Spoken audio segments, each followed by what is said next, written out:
students and welcome back to my channel.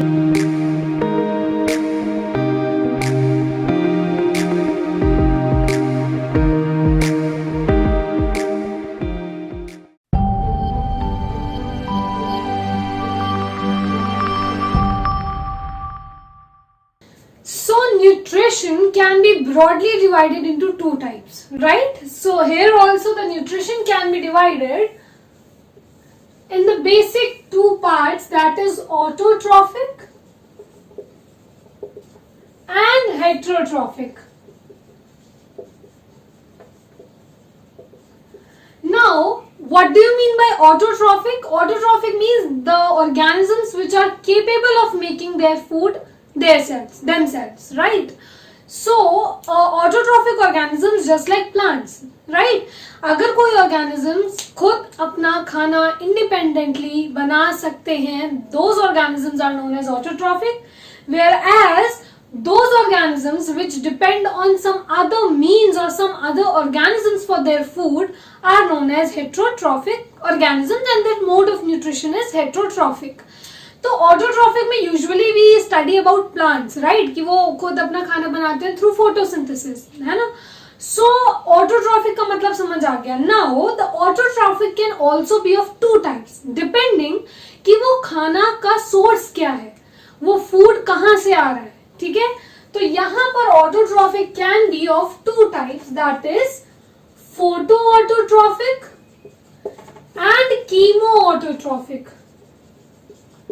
अब ये आप बिना मतलब देखकर ही बता सकते हो कि इसमें क्या होगा. Photo, what do you mean by photological terms means sunlight, right. So photo autotrophic का मतलब है कि when the source of energy is sunlight, आप सनलाइट से एनर्जी डिराइव कर रहे हो. ठीक है, बट कीमो ऑटोट्रॉफिक का मतलब है कि फूड तो आप खुद बना रहे हो, but your source is not sunlight, your source is some other chemical compound, right? तो photoautotropic derives energy from sunlight, बल्कि और यहां पर क्या होगा, यहां पर एनर्जी आएगी due to oxidation of some chemical compounds, right? So this is the difference between these two. Now going into the heterotrophic form, which means यहाँ पर ये लोग खुद खाना नहीं बना सकते हैं, तो ये डिपेंड करेंगे किसी और ऑर्गेनिज्म पे, किसी और सोर्स पर, राइट. तो यहाँ पर they can be of three types. क्या क्या? Saprophytic nutrition, right, symbiotic nutrition and parasitic nutrition. ये वर्ड्स आपने कहीं ना कहीं पहले सुने ही होंगे, जैसे कि सबसे पहला saprophytic. you must have heard about saprophytes. What are saprophytes? Those organisms which survive on dead and decaying organisms. They are also known as cleaners of our environment, natural cleaners. So you have understood about the saprophytic nutrition, right? So now going into the symbiotic association, that is a kind of mutual association between two different organisms, like lichens, है ना. For example, rhizobium. So rhizobium जो है वो symbiotically associate करता है with the plant roots. और वो किस लिए करता है? ताकि उसको अपना न्यूट्रिशन डिराइव कर सके वो उस प्लांट से, और इन रिटर्न प्लांट को क्या दे सके? नाइट्रोजन फिक्स करके. सो ये जितने भी नाइट्रोजन फिक्सिंग बैक्टीरिया हैं और ये जितने भी सिम्बायोटिक एसोसिएशंस होते हैं, ये कहीं ना कहीं दोनों को ही एक दूसरे से बेनिफिट होता है. But because here we are talking about the nutrition part, so for example rhizobium derive its nutrition symbiotically from the plant to which it is mutually associated. ठीक है, सो ये symbiotic association हो गया. Parasitic association means where there is a host parasite interaction, जहां पर एक organism दूसरे organism पे कंप्लीटली डिपेंड करता है, उसी से न्यूट्रिशन डिराइव करता है, by harming that organism, by taking the part of nutrition और द पार्ट ऑफ फूड जो कि उसके लिए था, जो कि उसकी बॉडी के लिए था, वो अब किसी और की बॉडी में जा रहा है. So that kind of nutrition is called as parasitic. तो जब क्या होस्ट और पैरासाइट का रिलेशन हम पढ़ते हैं तो हम बोलते हैं host is always negatively impacted, whereas bacteria or the pathogen or the parasite is always benefited. ठीक है, तो this is a kind of parasitic nutrition, जहां पर पैरासाइट, कोई भी पैथोजन या कोई भी पैरासाइट होस्ट की बॉडी में रहे, सरवाइव करे, उसी का न्यूट्रिशन डिराइव करे, उसी की बॉडी में रहकर. ठीक है, so that is parasitic nutrition. So this is a basic kind of nutrition, types of nutrition. और हम हेट्रोट्रॉफिक वाला पार्ट डिटेल में नहीं पढ़ते हैं. We are concern with only this part. ठीक है, तो हम इस पार्ट को थोड़ा सा डिटेल में और पढ़ेंगे. Right, so going further into this topic, that is photo autotrophism, we have basically 2 sub divisions in it. ठीक है, तो अभी तक हमने न्यूट्रिशन के 2 पार्ट्स पढ़े थे. सबसे पहले autotrophic, heterotrophic.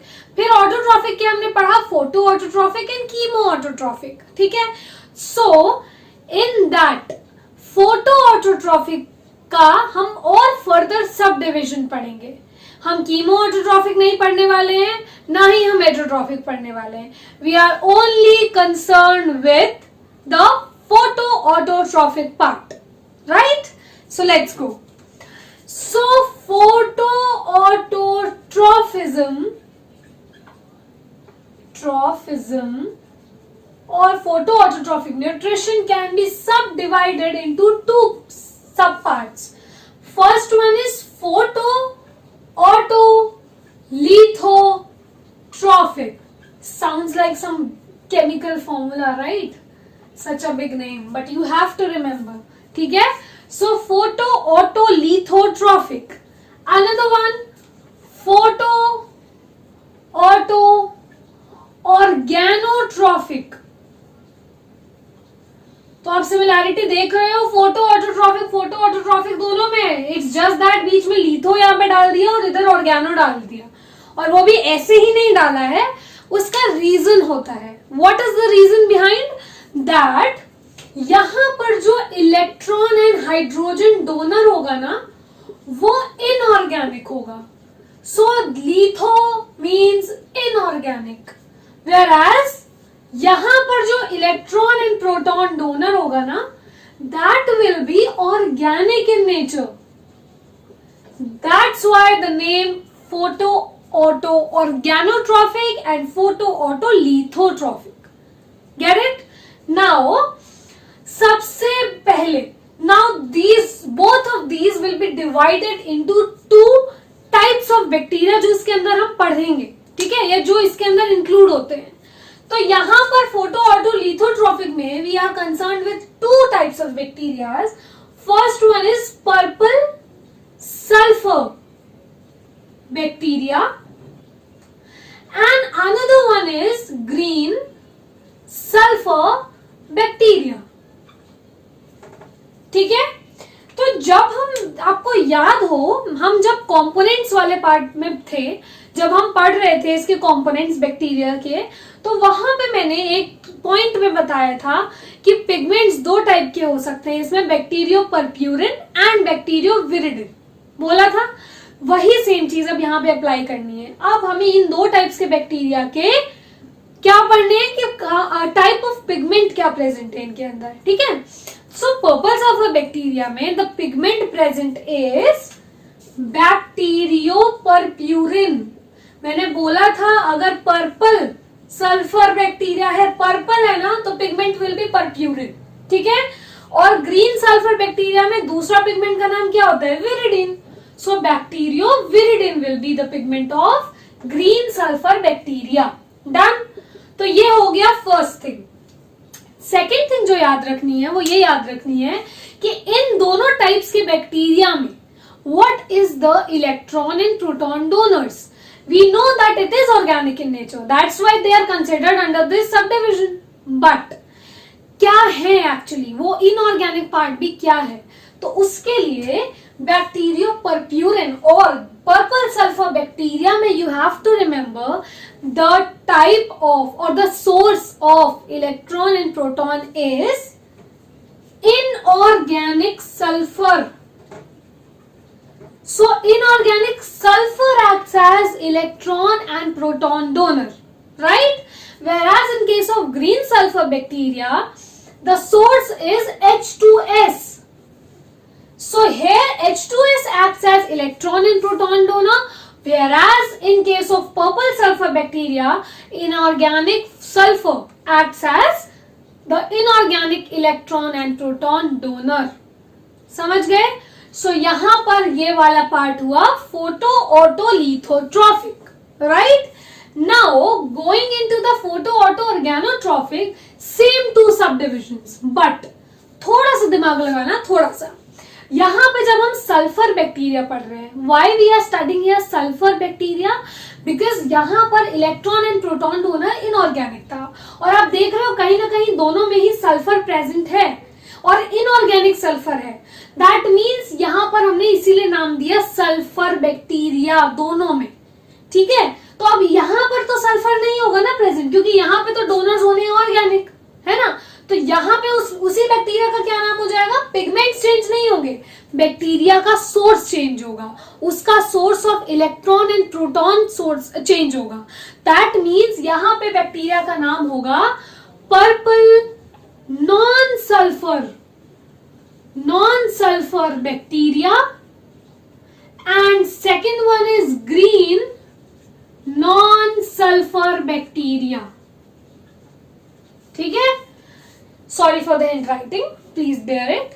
So purple non sulphur bacteria का भी वही सेम चीज है, पिगमेंट्स मैंने अभी बोला कि सेम रहने वाले हैं, तो यहाँ पे पर्पल है, ग्रीन है, that means pigments will be same. तो पिगमेंट्स अगर पूछते हैं तो सेम लिखोगे, यहां पे आएगा बैक्टीरियो परप्यूरिन, ठीक है? और यहां आ जाएगा बैक्टीरियो विरिडिन, सेम, क्लियर है? बट यहां पे सोर्स डिफरेंस है, तो क्या है सोर्स?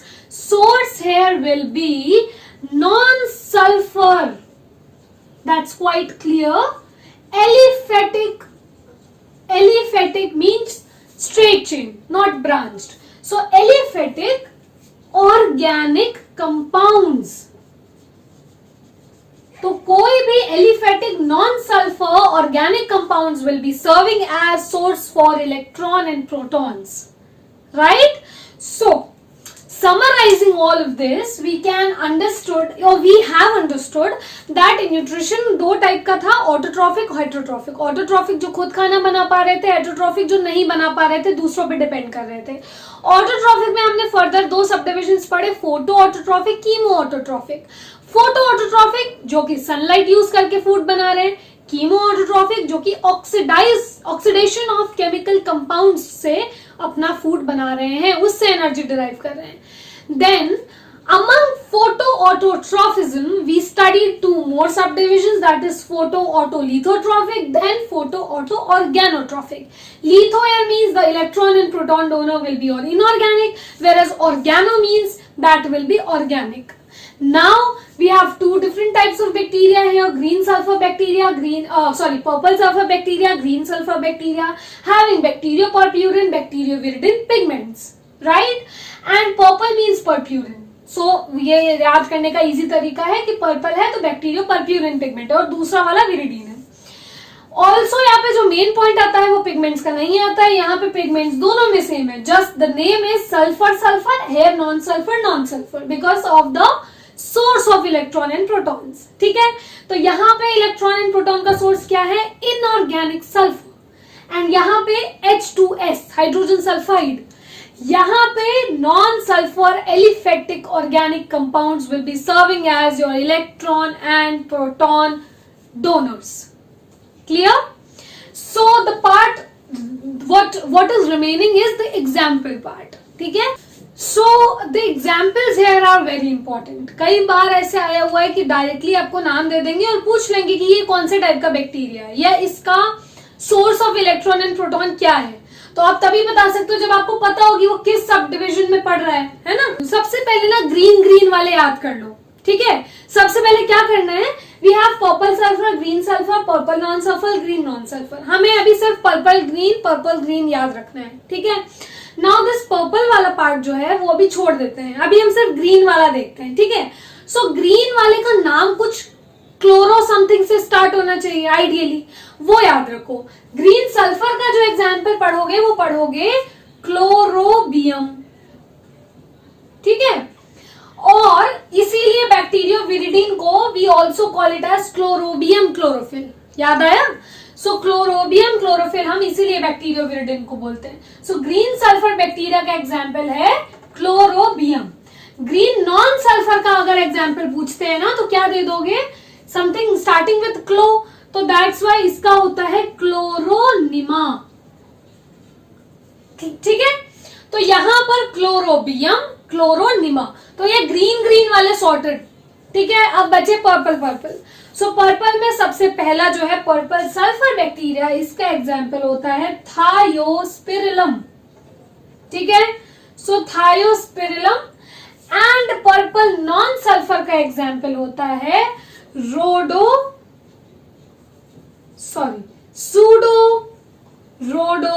सूडोरोडोमोनास, ठीक है। तो ये 4 एग्जाम्पल बस याद रख लो। ग्रीन के याद रखो, एक कॉमन पॉइंट शायद हेल्प करे याद करने में कि ग्रीन है ना तो थोड़ा क्लोरोफिल लाइक होगा मैचिंग। सो यहाँ पे chlorobium which is green sulphur and green non sulphur is chloronema, ठीक है। सिमिलरली पर्पल का ऐसा कुछ याद करने का तरीका मेरे को नहीं पता है तो याद कर लो, ठीक है। सो पर्पल सल्फर बैक्टीरिया का example is thiospirillum and non sulphur का एग्जाम्पल इज सूडोरोडोमोनास। क्योंकि ये नॉन सल्फर है सो हमने सूडो नाम से याद कर लिया कि नॉन सल्फर है, इसका मतलब नहीं है ना सल्फर, तो झूठ बोल रहा है सूडो, ठीक है। सो ये सूडोरोडोमोनास, और ये नॉर्मल सल्फर बैक्टीरिया है, सो नॉर्मल सा नाम थायोस्पिरिलम। सिली सी चीजें हैं, अगर हेल्प करें तो याद रखना, वरना आप लोग इंटेलिजेंट तो ऐसे याद रख लोगे, ठीक है। तो यहाँ पर ऐसे ये चीज हो गई, नाम याद हो गए, एग्जाम्पल्स याद हो गए, एंड पूरा का पूरा ये कंसेप्ट न्यूट्रिशन का यहीं पे खत्म होता है। Also one more point that the photo autotrophic nutrition is usually unoxygenic in nature. What do you mean by unoxygenic? That this process does not releases oxygen. तो यहाँ पे इस प्रोसेस में ऑक्सीजन रिलीज नहीं होता है for all of the organisms except for blue green algae और cyanobacteria, जिसके लिए ये प्रोसेस होता है oxygenic. That means that is the only bacteria, that is the only organism for which this process is oxygenic in nature, ठीक है। तो ये आपने कहीं ना कहीं एवोल्यूशन में भी पढ़ा है। सो यहाँ पर सबसे फर्स्ट ऑफ द बैक्टीरिया जो कि आया था, फर्स्ट ऑफ द प्रोकैरियोट, जो कि ऑक्सीजेनिक इन नेचर था, वो था ब्लू ग्रीन एल्गी। तो यहाँ पे blue green algae is the first and the only bacteria which is oxygenic in nature and the photo autotrophic process is oxygenic basically, ठीक है। बाकी normally it is anoxygenic, no release of oxygen, right. So this sums up the whole part of nutrition, and in the next video we will talk about the reproduction of bacteria, right. So till then stay tuned.